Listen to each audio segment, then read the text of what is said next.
Everyone, welcome back to my channel. और कैसे हो आप सभी। उम्मीद करती हूँ आप सभी बहुत अच्छे होंगे, सेहतमंद होंगे, खुशहाल होंगे, अपना अच्छी तरह से ध्यान रख रहे होंगे। और मैं आपसे मिल रही हूँ पूरे 2 दिन के बाद। एक्चुअली मैं कोई भी व्लॉग नहीं डाल पाई, मैं थोड़ी सी ज़्यादा बिजी थी, कुछ चीज़ें थी जिसमें मैं ऑक्यूपाइड थी, इसलिए फिर मैं नहीं कर पाई व्लॉग का काम। तो ये जो वीडियो है ये है सैटरडे का, सुबह से शुरू कर रही हूँ मैं और ब्रेकफास्ट बना रही हूँ। और आज की इस वीडियो में मैं आपके साथ मेरा ब्रेकफास्ट रूटीन तो शेयर कर ही रही हूँ, जो रेसिपीज़ हैं वो भी शेयर करूँगी। ऑल्सो आप सुबह की भागदौड़ में कैसे फटाफट से काम कर सकते हो, जो चीज़ आपको 1 घंटा ले वो चीज़ आप 30 to 40 मिनट्स में कैसे समेट सकते हो, वो टिप्स एंड ट्रिक्स जो मैं फॉलो करती हूँ आपके साथ शेयर करूँगी। सबसे पहले तो ब्रेकफास्ट के लिए आप किसी भी इलेबोरेटेड मील का चुनाव ना करें, कुछ भी ऐसा जो आप फटाफट बना पाएँ उसे ही चुनिए। दूसरी बात, मैं यहाँ पे बिकॉज़ मैं एग्स नहीं खाती हूँ ना, इसलिए 2 रेसिपीज़ बना रही हूँ। अदरवाइज़ मैंने एग्स ही बनाने थे, बट क्योंकि मैं एग्स नहीं खाती हूँ तो मैं एक और डिश बनाऊँगी। और इसके साथ साथ आपको ये ट्रिक भी शेयर करूँगी कि आप एक ही साथ 2-2 डिश कैसे बना सकते हो विदाउट मच हैसल। अब यहाँ पे ये एक थोड़ा टाइम बढ़ाने वाला काम मैं कर रही हूँ, यानी कि अपने गार्लिक को मैं फ्रेश पील करना पसंद करती हूँ। आप जिंजर गार्लिक का इस्तेमाल कर सकते हो, जो पेस्ट आता है ना रेडिली अवेलेबल, आप उसका इस्तेमाल कर सकते हो। तो ये जो 5 मिनट मैंने यहाँ गंवाए हैं वो आप बचा पाएंगे। तो मैंने सबसे पहले अंडे जो हैं वो बॉयलर में लगा दिए हैं। 8 मिनट के अंदर अंदर इस बॉयलर में अंडे बॉयल हो जाते हैं। गैस पे आपको थोड़ा टाइम लग सकता है और थोड़े स्टेप भी एक्स्ट्रा रहते हैं कि आप अप्रोप्रिएट बर्तन ढूंढें एंड देन सभी चीज़ें। तो अगर आप रेगुलरली एग्स खाते हो तो एक अच्छे एग बॉयलर में इन्वेस्ट कीजिए। ये बहुत सस्ता आता है, अंडर 500 आपको इजीली कहीं भी मिल जाएगा और अच्छा रिज़ल्ट हर बार मुझे मिलता है। तो जब तक एग बॉयल हो रहे हैं मैं बाकी जो थोड़ी सी प्रेपरेशन है, जैसे कि मैंने आपको कहा मेरा बुरा प्रॉब्लम है कि मैं लहसुन फ्रेशली छील करके इस्तेमाल करना पसंद करती हूँ। तो ये जो काम है 5 मिनट लगेगी इसमें, ये मैं अभी कर लेती हूँ। इसके बाद एज आई टोल्ड यू एक ही साथ 2 डिशेस बनाने वाली हूँ, तो दोनों को मैं चढ़ा दूंगी अभी गैस के ऊपर। ये जो आयरन वेयर होते हैं ना, इसे गर्म होने में टाइम लगता है, बट अगर एक बार ये अच्छी तरह गर्म हो जाता है तो फिर ये बहुत अच्छा रिज़ल्ट देते हैं। बहुत हाई हीट मेंटेन कर सकते हैं देर तक और खाना फटाफट बन जाता है। तो मैंने कढ़ाई के अंदर डाला है थोड़ा सा ऑयल, ऐड कर रही हूँ मैं अनियंस। मैंने पैन तो यहाँ 2 रखे हुए हैं, लेकिन मसाला मैं एक ही में बनाऊँगी। एक बार मसाला तैयार हो जाएगा तो उसको फिर डिवाइड कर लेंगे दोनों पॉट्स में। तो मैंने डाला है प्याज, थोड़े से वो गुलाबी हो गए हैं तो ऐड करेंगे यहाँ पे जिंजर गार्लिक का पेस्ट भी और इसको भूनेंगे थोड़ी देर के लिए। और जब तक मेरे प्याज वगैरह भुन रहे हैं मैं जो अंडे हैं उनको छील लूँगी। और अगर आप एग्स खाते हो तब तो ब्रेकफास्ट के लिए बेस्ट है। एग्स की कितनी सारे डिशेस होती हैं, हर रोज़ डिफरेंट टेस्ट के साथ आप high amount of protein consume कर सकते हो और एग की कोई भी रेसिपी बनाने में टाइम भी नहीं लगता। बट अगर आप एग्स नहीं खाते हो, आप मेरी तरह हो, तब भी बहुत सारे आपके पास ऑप्शंस अवेलेबल हैं, जिसमें कि पनीर हो गया, फटाफट से बन जाता है पनीर। अदरवाइज़ बाकी सब्जियां भी 10 मिनट से ज़्यादा वक्त नहीं लेती हैं, बट आप फिर उनको रात में साफ़ करके काट करके रखिएगा। सारी बीन्स हो गए, ग्रीन्स हो गए, और भी बहुत सारी सब्जियां हैं जो कढ़ाई में बनाई जाती हैं ना, 10 से 15 मिनट में वो सभी तैयार हो जाती हैं। बट अगर आप सब्ज़ी बनाने का प्लान करें तो एज आई सेड, उनको अगर बॉईल करना है या काटना है तो रात में करके सोएं। सुबह 15 मिनट से ज़्यादा आपको नहीं लगने वाली है सब्ज़ी बनाने में। एग्स हो चुके थे बॉईल, और बॉयलर में अच्छे बॉईल होते हैं, मतलब इलेक्ट्रिक जो बॉयलर रहता है ना, अच्छे बॉईल हो जाते हैं। जो सबसे बड़ा दिक्कत आता है बॉइल्ड एग्स के साथ कि उसका जो पील है वो निकलता नहीं ठीक से। वो आप ट्रस्ट कीजिए, ऐसे उबले हुए अंडे जो आपने बॉयलर में उबाले हैं उसमें अच्छे से पील निकल आता है। तो मैंने सभी एग्स को छील दिया था और काट करके साइड में तैयार कर लिया। यहाँ मैं मसाला तैयार कर रही हूँ। एक टिप और दूँगी मैं आपको एग्स के बारे में, इन केस आप एग्स खाते हैं ना, तो ये टिप आपके काम की हो सकती है। अंडे जैसे ही उबल जाएँ उन्हें ठंडे पानी से भरे हुए बर्तन में ट्रांसफ़र कर दीजिए 4-5 मिनट। इससे क्या होगा, उसका शेल एकदम ही श्रिंक हो जाएगा जल्दी से, और फिर एक वैक्यूम जैसा बन जाएगा एल्ब्यूमिन और शेल के बीच में। तो इससे उसका पील आसानी से उतर आता है। गर्मा गर्म अगर आप अंडे छीलेंगे तो वो जो पील रहता है वो कभी कभी जो अंडे का वाइट पार्ट होता है ना, उसे लेकर उतर जाता है, तो फिर वो देखने में अच्छे नहीं लगते और वेस्टेज तो होती ही है। मैंने यहाँ ये मसाला तैयार कर लिया है। नॉर्मल प्याज टमाटर का मसाला है, थोड़ा ही कैप्सिकम और डाल दिया था मैंने इसके अंदर। आप इस मसाले के साथ प्ले कर सकते हो, आपको जैसे जो मसाले पसंद आते हैं वो आप ऐड कर सकते हो। तो स्किलेट के अंदर मैंने थोड़ा सा मसाला ऐड किया और ऐड कर दिया है उसके अंदर एग्स, और सारी चीज़ों को फोल्ड कर लेंगे, टॉस एंड टर्न करके अच्छी तरह मिक्स कर लेंगे। इन नो टाइम देखिए आपका मसाला एग हो चुका है तैयार। 2 मिनट बस इसे ऐसे हाई फ्लेम पे भुनिए। मसाला तो हमारा उबल ही रहा था और अंडे भी गर्म ही थे, तो 2 मिनट के अंदर आपका ये एग मसाला रेडी हो जाएगा। ट्राई दीजिएगा, सुबह में बनाना भी आसान है और अच्छा भी बहुत लगता है। ये मेरी फैमिली को पसंद है। रिमेनिंग मसाले के अंदर मैंने ऐसे बड़ा बड़ा काट करके ऐड कर दिया है पनीर, और ये भी बस 2 मिनट ढक्कन लगा के और पकाएंगे और आपका जो मसाला पनीर कह लीजिए या पनीर कैप्सिकम बोल लीजिए, ये भी हो गया है ready in no time. Trust me, आप इस तरह से करके देखिए, आपको बहुत अच्छे रिजल्ट मिलेंगे। आप 2 सब्ज़ी प्लान कर रहे हो तो कोई भी ऐसी सब्जियां प्लान करें जिनका मसाला जो है वो कॉमन हो, बहुत ज़्यादा फेर फार ना हो।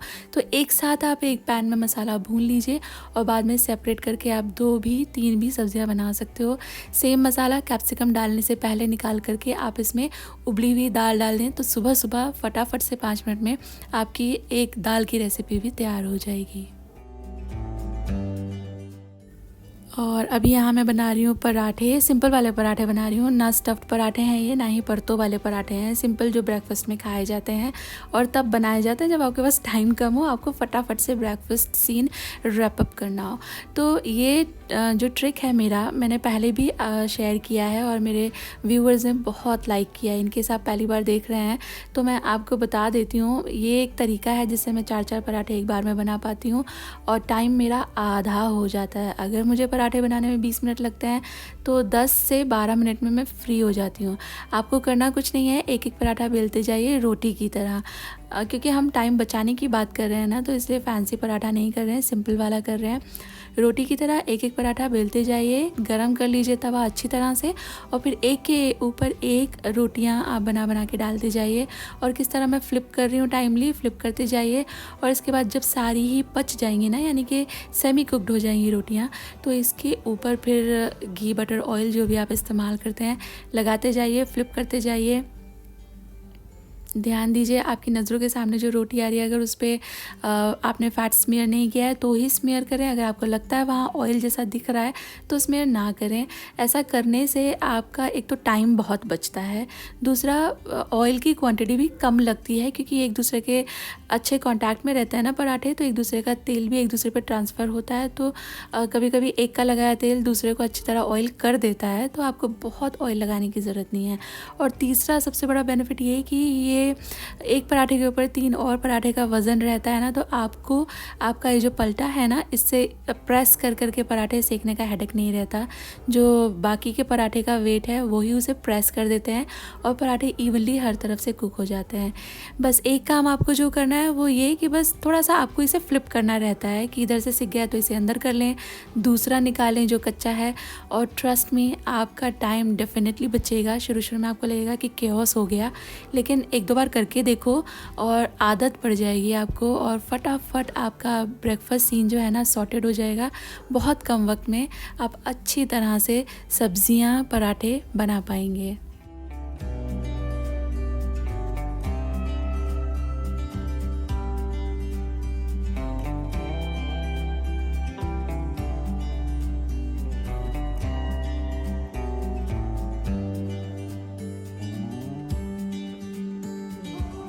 और मैं ना आपसे माफ़ी मांगना चाहूँगी अगर आपको थोड़ा भी पीछे का शोर आ रहा है ना, तो एक्चुअली साए लग चुके हैं ना, तो हमारे यहाँ तो 3 दिन से धमाधम दिन में भी रात में भी बैंड बज रहा है। कभी किसी के यहाँ कभी किसी के यहाँ कोई ना कोई फंक्शन हो ही रहा है, शादियाँ स्पेशली, तो इसलिए हर वक्त म्यूज़िक की आवाज़ आती रहती है। और ये एक्चुअली एमेथिस्ट है। ये स्टोन बेसिकली एंग्जाइटी के लिए रहता है, तो मैं थोड़ा जेम स्टोन की पावर में बिलीव करती हूँ, इसलिए ये मैंने मेरे लिए लाया है। और शर्मा जी मेरा ब्रेसलेट तैयार कर रहे हैं। ये तैयार ही था, I was wearing it, but इसका जो धागा है ना वो टूट गया था।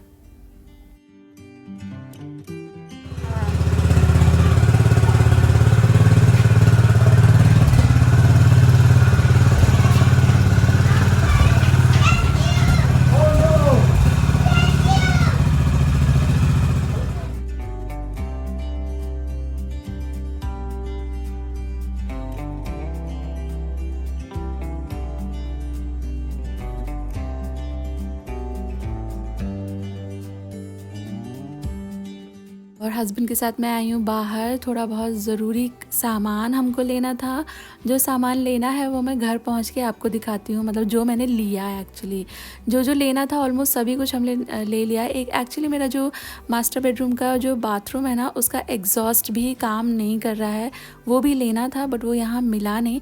बट हम लोग बहुत देर बाहर नहीं रहना चाहते थे, तो जो मिला उसके अलावा जो चाहिए था सभी मिल गया, तो वो लेकर हम लोग घर पहुँच गए। एग्जॉस्ट फ़ैन अब कभी और देखेंगे।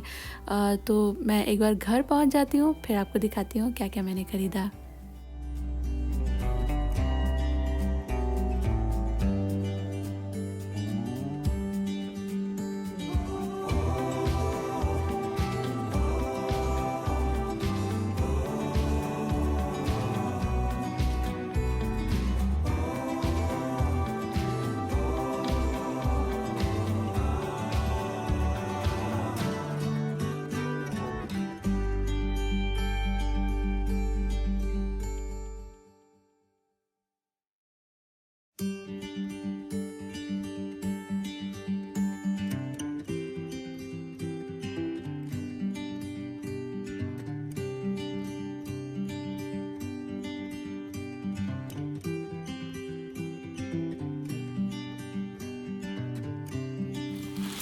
हैप्पी होंगे, मुझे लगा था हैप्पी होंगे। अच्छा वैसे तुम खुद ही देखकर डिसाइड कर लो किसको नहीं, ये सानवी का है। This is Saanvi. ओके, तुमने पहले ही डिसाइड कर लिया है। हाँ, हर बार खुशी फायदा उठाने अपना फेवरेट ले लेती है। देखो मुझे कुछ दिखा उसमें ऑलरेडी है। इतने अच्छे से खोलते हैं, ऐसे नहीं खोलते हैं। अच्छे से ही तो खोल रहे हैं। अरे ऐसे फाड़ रही थी वो। अच्छा, गिफ्ट प्यार से खोलते हैं ना। सॉरी। तो सानवी खुशी के लिए क्या लेकर आए हैं? ये उनके पापा लेकर आए हैं। देखते ही बोले कि ये लेना है मुझे सानवी खुशी के लिए। सानवी तोड़ना नहीं है बेटा, ये सिरामिक है हाँ जी। और ऊपर भी वो ग्लास है। Oh my goodness. कैसा लगा? This is so pretty. You loved it ना? Yeah. दिखाओ सानवी तुम्हारा। कल रात शी हैज पोनी और उसका She has minions. minions। In minions के नाम होते हैं ना। हाँ। मैं पापा से वही कह बताओ, रही नाम थी कि कौन है ये। कौन सा? मैं पापा से वही बोल रही थी कहीं ऐसा ना ले जाए हम जो इनको पसंद ना हो, क्योंकि मुझे इनके नाम नहीं पता। अच्छा, अच्छे लगा दोनों को सच्ची में। हाँ जी। अब दूध पीने में नाटक नहीं। एक्सचेंज कर सकते हो आपस में म्यूचुअल अंडरस्टैंडिंग से। और भी है यहाँ पर। ये हैं दो, क्या बोलते हैं इसको, हेडफोन्स। एक शर्मा जी का और एक मेरा, क्योंकि हमारे वाले बच्चे लोगों ने ले लेके तोड़ दिए। और हमने पता है ये सेम लिए थे, फिर भी पता है क्या हुआ, ये सस्ता है और ये महंगा है कलर के लिए। कलर के लिए, और ये आपकी दीदी के लिए है। हाँ, मेरे को व्हाइट चाहिए था। हाँ। और एक है फायर टीवी स्टिक। फटाफट से 2-4 बातें ना इसके बारे में बता दो, बहुत लोग बार बार पूछते हैं ना। हाँ, ये एक्चुअली अमेजोन का फायर टीवी स्टिक है। तो अगर आपका HD टीवी है या फुल HD है, 4K टीवी है लेकिन स्मार्ट टीवी नहीं है, तो आप इसको लगा सकते हो। इसमें HDMI पोर्ट होता है, उससे कनेक्ट हो जाता है HDMI पोर्ट से। और अमेजोन का अगर आपका अकाउंट है तो वो अकाउंट आप इसमें कॉन्फ़िगर कर सकते हो। हाँ। तो ये आपका टीवी फिर एज जैसे स्मार्ट टीवी चलता है ना, ऐसे चलेगा। और फिर इसमें आपको केबल लगाने का खर्चा नहीं लगेगा। एग्जैक्टली। और इसमें वो भी होता है एलेक्सा। तो देखिए, अभी देखो मैं आपको एक छोटी सी चीज बता रहा हूँ जल्दी। आप अपने जो भी डिश टीवी है या केबल है उस पर आप 400-500 रुपया तो खर्च करते ही हैं, ठीक है ना। और ये आती है कुछ 3000 रुपीज की, ठीक है। इसके अलावा आपको अमेजोन का सब्सक्रिप्शन लेना पड़ेगा 1000 रुपीज का। हाँ। और फिर सारे साल वो चलता है। हाँ। बाकी आप नेटफ्लिक्स और जो भी खरीदोगे वो अलग अलग रहता है, तो उसके अलग अलग चार्जेस। हाँ, नहीं वो आपकी मर्जी है, आप ये लेना चाहें कि नहीं लेना चाहें, वो शर्मा जी बता रहे हैं, क्योंकि बहुत सारे दोस्तों को जानना होता है कि हाउ इट वर्क्स। तो ये आपके टीवी में लग जाता है और आपके अमेजोन अकाउंट से कॉन्फ़िगर हो जाता है और आपको अलग से फिर केबल लेने की जरूरत नहीं है। हाँ जी। और इसमें एक चीज ध्यान रखना खरीदते समय कि आप पूछ लेना आपका टीवी कौन सा है, क्योंकि फुल HD और 4K अलग अलग टीवी होते हैं। 4K वाली स्टिक आपके फुल HD टीवी में नहीं चलेगी, वो चलेगी ही नहीं, ठीक है। तो हम ये लाए बेसिकली इस वाले टीवी के लिए। इसका रिमोट वगैरह टूट चुका है, तो इसलिए इसके साथ रिमोट भी आता है। हाँ, तो इसमें रिमोट भी है, उससे टीवी भी चल जाता है। हाँ, तो रिमोट से टीवी भी चल जाएगा, बट एक्चुअली इसमें हमको एलेक्सा लगाना ही था, मतलब फायर टीवी स्टिक लगाना ही था। बच्चे कभी कभी यहाँ देखते हैं ना टीवी।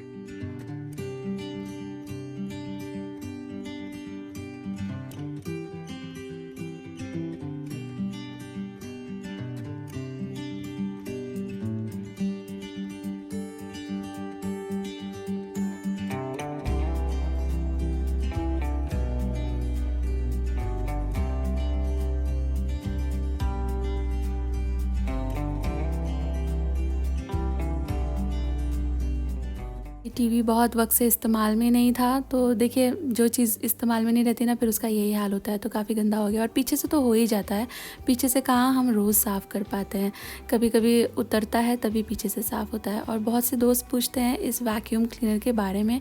तो ये वैक्यूम क्लीनर है फ्रॉम डीरमा, और मैंने इसका एक वीडियो में प्रॉपरली सब बताया था। मुझे वो वीडियो मिलेगा तो उसका लिंक मैं आपके लिए रख दूँगी वीडियो के डिस्क्रिप्शन बॉक्स में।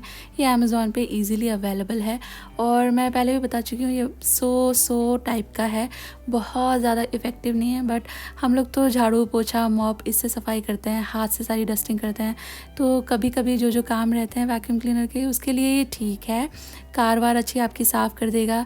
मैं इससे सोफ़ा वैक्यूम करती हूँ, मैट्रेस वैक्यूम करती हूँ, और इस तरह की चीज़ें जहाँ ज़्यादा डस्ट एक्यूमुलेट हो गया है ना, कॉबवेब्स हो गए, वो सब वैक्यूम करती हूँ, अच्छा रिज़ल्ट मिलता है। बट मैं अगर ये सोचूं कि मैं अपनी सारी सफाई छोड़कर इस पे डिपेंडेंसी लूँ तो वो नहीं हो पाएगा, हाथ की बात अलग ही रहती है। तो वैक्यूम क्लीनर से जितना डस्ट मैंने निकाल लिया है। इसके बाद ये जो एंटीसेप्टिक वाइप्स रहते हैं ना, इससे मैं सारा जो सरफेस है वो साफ़ कर रही हूँ। इससे अच्छी शाइन भी आ जाती है, डस्ट वस्ट भी ख़त्म हो जाती है, एकदम क्लीन दिखने लगता है। तो टीवी भी पूरा पीछे से साफ़ हो चुका है। शर्मा जी ने इसके अंदर जो फायर टीवी स्टिक है वो लगा दिया है। अब बारी है कॉन्फ़िगर करने की।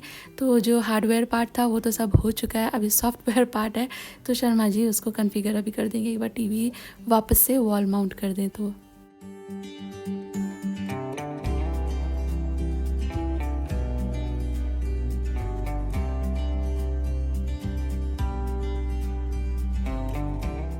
ये जो वॉलपेपर है इसके बारे में बहुत सारे दोस्त पूछते हैं, तो जब मैंने ये लगाया था तब एक प्रॉपर वीडियो बनाया था मैंने इसके बारे में, पर इन केस आपने वो वीडियो मिस किया है तो ये वॉलपेपर पेपर बेस है, सेल्फ एडहेसिव वाला होता है, और ये मैंने लिया था अमेज़ॉन से ईज़िली।